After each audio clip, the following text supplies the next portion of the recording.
नमस्कार दोस्तों, online learning steno channel में आप सभी का स्वागत है। 80 शब्द प्रति मिनट की गति से संपादकीय डिक्टेशन स्टार्ट। पूर्वी लद्दाख में चीन के साथ विवाद अभी सुलझा भी नहीं है कि अब दूसरे इलाकों में भी वह अपनी गतिविधियों से तनाव पैदा कर रहा है। हाल में अरुणाचल प्रदेश और सिक्किम से लगी सीमाओं पर चीन की बढ़ती सैन्य गतिविधियां चिंता पैदा करने वाली है। इन दोनों प्रदेशों में वास्तविक नियंत्रण रेखा पर चीन ने सैन्य जमावड़ा बढ़ाना शुरू कर दिया है। हालांकि अरुणाचल प्रदेश में तो सीमा के पास पक्के निर्माण की तस्वीरें पिछले साल भी आई थी। अब पता चल रहा है कि सिक्किम से लगी सीमा के पास भी ऐसा हो रहा है। सीमा के पास चीन की अचानक बढ़ी इस सक्रियता से यह तो स्पष्ट है कि वह अपने इन कदमों से भारत पर एक तरह का मनोवैज्ञानिक दबाव बनाने की रणनीति पर भी चल रहा है। हालांकि किसी भी स्थिति से निपटने के लिए भारत अब पूरी तरह तैयार है।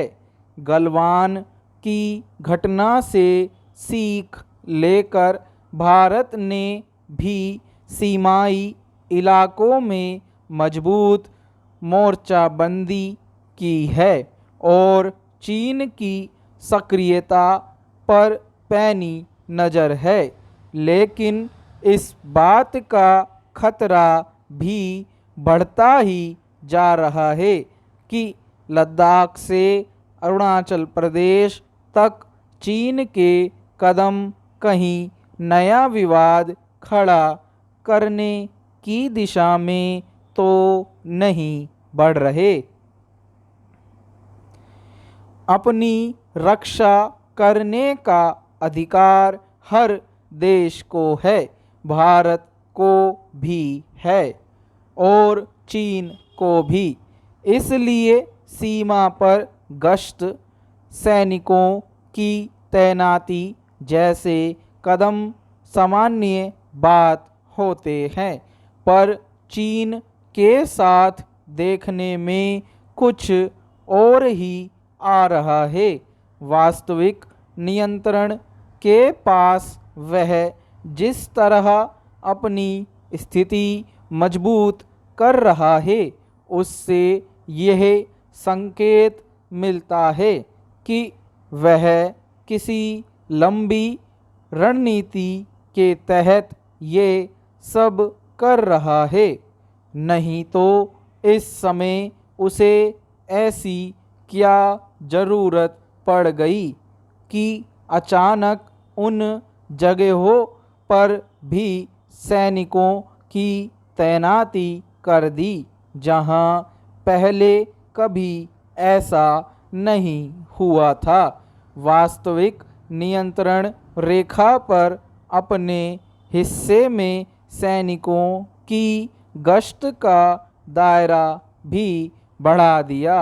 इसका नतीजा यह है कि उसके सैनिक अब भारतीय सीमा में भीतर तक घुसने लगे हैं।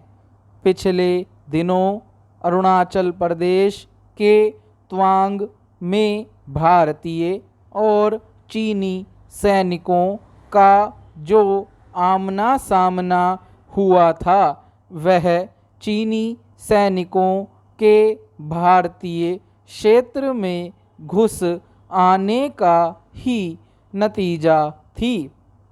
पिछले साल गलवान घाटी में विवाद की शुरुआत भी इसी तरह हुई थी।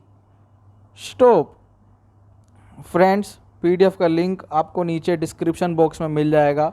आपको हमारी डिक्टेशन कैसी लगी कमेंट बॉक्स में अपने सुझाव ज़रूर दें। धन्यवाद, मिलते हैं अगली वीडियो में।